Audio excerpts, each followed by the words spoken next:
একটা পুরুষ বিয়ের পর থেকে আপনার অনেকের কাছে কিন্তু বঞ্চিত হয়ে যায়, অনেকের ভালোবাসা থেকে বঞ্চিত হয়ে যায়। যেমন ভাই হতে পারে, বোন হতে পারে, বাবা হতে পারে, মা হতে পারে, অথবা স্ত্রী হতে পারে। তো কিভাবে? যেমন ধরুন আজকে আপনার বউ এবং আপনার মা, এই দুজনের মধ্যে কোনো না কোনো কারণে কথা কাটাকাটি, মনোমালিন্য হয়েছে। তা এখন কী করবেন? আপনি কি বউর বিচার করতে নেবেন, নাকি মায়ের বিচার করতে নেবেন? অথবা আপনার বউ এবং আপনার বোন দুজনের ভিতর একটা কথা কাটাকাটি হয়েছে, রাগারাগি হয়েছে।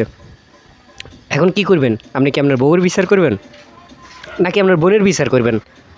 ঠিক একইভাবে আপনার বউ এবং আপনার ভাইয়ের ভিতরে হয়তো কোনো রাগারাগি হয়েছে। এখন আপনি কি আপনার ভাইয়ের বিচার করতে নেবেন? তা এখন যদি এই যে কথা কাটাকাটি আপনার বউর লগে, আপনার মায়ের লগে, আপনার ভাইয়ের লগে, আপনার বোনের লগে, আপনার বাপের লগে যে রাগারাগিটা হয়েছে, এখন আপনার বউয়ের কথা মতো আপনি যদি আপনার মায়ের বিচার না করেন, তাহলে আপনার বউয়ের চোখে আপনি কি খারাপ স্বামী, স্বার্থপর স্বামী, কাপুরুষ স্বামী, সত্য কথা কইতে পারে না, প্রতিবাদ করতে পারে না।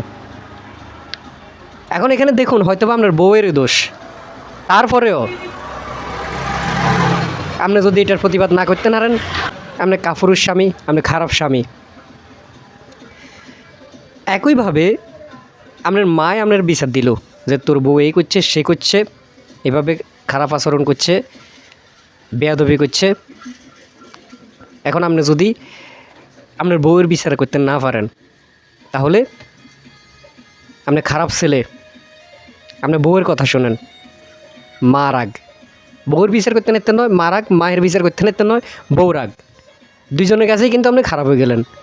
সেমভাবে আপনার বাইয়ে কইলো আপনি বিচার করতে নাইলেন না, আপনার বউয়ের বিচার করতে নাইলেন না, তখন আপনি খারাপ ভাই হয়ে যাবেন, স্বার্থপর ভাই হয়ে যাবেন, বউ পাগল হয়ে যাবেন।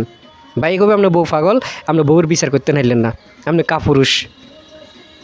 সেমভাবে বোনের বেলায়ও একইটা, বোনে কিছু কইলো আপনার বউয়ের বিচার করতে নাইলেন না, আপনি বউ পাগল হয়ে যাবেন, আপনি কাপুরুষ হয়ে যাবেন। আবার বউয়ে কইলে বোনের বিচার করার লাই, তাও হাইলেন না, আপনি বউয়ের চোখে খারাপ হয়ে যাবেন।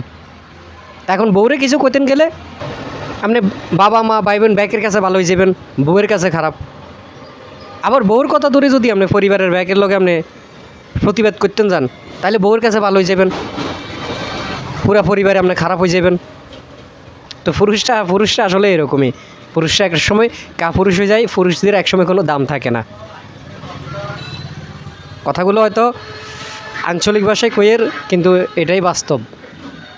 আপনি কখনো সবার আপন থাকতে নিতেন নয়তো, এটা বউ হইতে পারে, ভাই হইতে পারে, বোন হইতে পারে, মা হইতে পারে, বাপ হইতে পারে,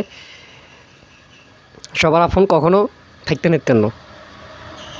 কারো না কারো বিরুদ্ধে হয়ে যাব, কারো পক্ষে করতেন যাইবেন, এটা কারো বিপক্ষে হয়ে যাব। এটা বউয়ের পক্ষে কইলে মা বাবার কাছে খারাপ হয়ে যাবেন, মা বাবার পক্ষ কইলে বউয়ের কাছে খারাপ হয়ে যাবেন। প্রত্যেকটা ফ্যামিলিতেই কিন্তু বর্তমানে এগুলোই চলতেছে, কারণ কেউ কাউরে আপন মনে করতে পারে না। বেশিরভাগ ফ্যামিলিতে বউরা যেরকম শ্বশুর শাশুড়িকে আপন মনে করতে পারে না, ননদরা আপন মনে করতে পারে না, আবার শ্বশুর শাশুড়ি ননসেরাও কিন্তু ভাইয়ের বউরে কিন্তু আপন মনে করতে পারে না। যার কারণে এই সমস্যাটা লাগিয়ে থাকে, কারো কোনো কথা কারো কাছে ভালো লাগে না।